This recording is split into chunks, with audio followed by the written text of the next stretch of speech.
This is the Samsung Galaxy A07 and it might just be the best budget smartphone Samsung has ever made, retailing at just 135,000 naira. But is it actually good? Well, keep watching because in this video I'm going to tell you everything that you need to know about this phone to see whether Samsung has just made the best budget phone money can buy or if it's not actually worth it at all. Let's kick things off with the unboxing experience, and as you can see, this is already a horrible start.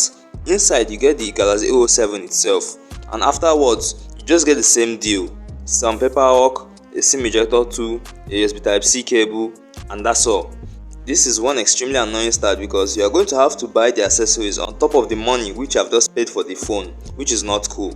And if you are enjoying this video, kindly like the video and subscribe to the channel for more videos just like this one. Thank you. Now let's talk about the design and build quality. Just looking at the A07's design in comparison to its predecessor, the A06, I would say that Samsung has made things much worse. This camera bump just looks so small and quite ugly. In as much as the A06 looks exactly like the A05 before it, they both still looked premium, but this looks kind of boring and rushed, and I'm not happy about it. Onto the build quality, things are still essentially the same. The phone's rear is very glossy and it tends to pull in a lot of fingerprints, which you can only solve by purchasing a case because Samsung didn't put any in the box. Speaking of fingerprints, the A07 has a side-mounted fingerprint scanner which is quite fast but not that reliable as it tends to miss the finger every now and again. The speakers are fine, it's just a single button firing set of speakers which aren't the best at its price, but it's a massive improvement from that on the A06. And this phone also supports IP54 splash proof rating, which is good because the A06 didn't come with that. But it's still quite behind as most phones at the same price now support the better resisting IP64 rating against water.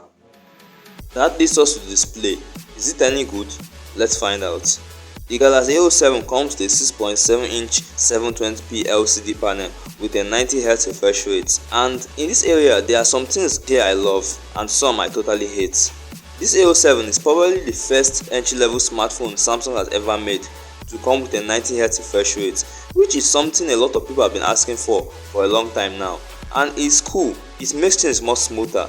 But I don't like the fact that apart from that one upgrade, everything is still relatively the same. The bezels, the brightness level, and most annoyingly, the U-shaped teardrop notch. It doesn't seem like Samsung wants to bring the whole punch cut out to these extremely cheap phones of theirs. But that doesn't mean it's a bad display.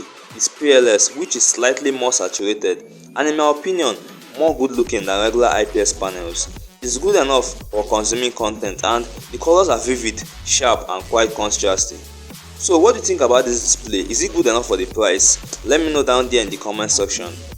But now let's talk about the performance, and this is one area where I couldn't believe what I was seeing. Powering the Galaxy A07 is the MediaTek Helio G99. And even though it's not the latest greatest budget gaming chipset money can buy, it's still the same one that powered the Tecno Camon 30 as well as the Infinix Note 40. And the results speak for themselves. This phone is very fast. In fact, it's the fastest phone you can get at this price point in the whole world, mostly because similarly priced phones are rocking the standard Helio G81, which is nowhere as fast as this one. Multitasking is great and app loading times is the best at this price range. You can run not only simple games, you can also run high demanding games like Call of Duty Mobile and PUBG Mobile as well as Genshin Impact, and it won't stutter that much. However, do bear in mind that the model which you can get for 135,000 naira comes with just 64 gigs of storage and 4 gigs of RAM. If you want a much better experience, I recommend going for the model with 8 gigs of RAM because trust me, you will enjoy it. But what about the software? Is it just as impressive? Because no matter how good a phone's processor is, if the software is not good, then it's all a waste of time. So let's talk about it. The Galaxy A07 comes Android 15 straight out of the box, and it's complemented by One UI 7, which is a very neat experience. However, this One UI lacks a lot of stuff in comparison to its flagship counterparts. You don't get a screen recorder and you don't get any sort of AI features, which is quite sad. Similarly priced phones like the Spark 40 come with a ton of AI features which are very useful for day-to-day scenarios. But that doesn't mean the software isn't good. One UI is known for being extremely stable, responsive and bloatware free. The animations are very smooth and good to see. And when it comes to customization, you can customize almost every aspect of this phone, from the app icon shapes to the color theming. It's really good. But I think the cherry on top of everything here is the 6 years of software updates Samsung is promising.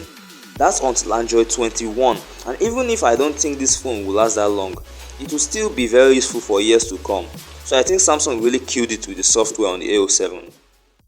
Now let's talk about the battery experience. Powering the Galaxy A07 is a 5000 mAh battery, which is good enough to get an average user the entire day.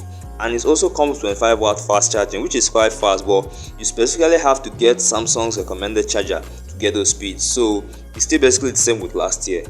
That leads us to the final category, the cameras. Leaving the ugly design aside, the Galaxy A07 comes with a 50MP main camera with a 2MP depth sensor. So yes, it's basically the same as last year. The photos are good, although not good enough as most of its competitors. The colors are bright, rich and quite accurate. The shots are also quite detailed, but you do have to shoot in good lighting, because if you take pictures near anything resembling low light, then the pictures are going to fall apart. You are going to get a lot of noise and lose a lot of quality. The video on the rear is capped at 1080p and is just as you expect on a sub $100 phone. On the front, you are getting an 8MP selfie camera which shoots in 1080p as well. So did Samsung actually cook with the A07, or is it just a complete waste of time? Well, it's true that Samsung did bring a lot of upgrades which I didn't expect to see, such as the 90Hz display, the beefy G99 processor, and the 6 years of software support. However, don't be fooled by all those improvements. If you are a hardcore Samsung user, fine, those upgrades will really matter. But there are much better things you get on a similarly priced phone from others from Tecno and Infinix, such as AI features, faster charging, or better cameras. And this phone, the Tecno Spark 40, has everything you would imagine. To check it out, click the card on the screen right now and I'll tell you all about it.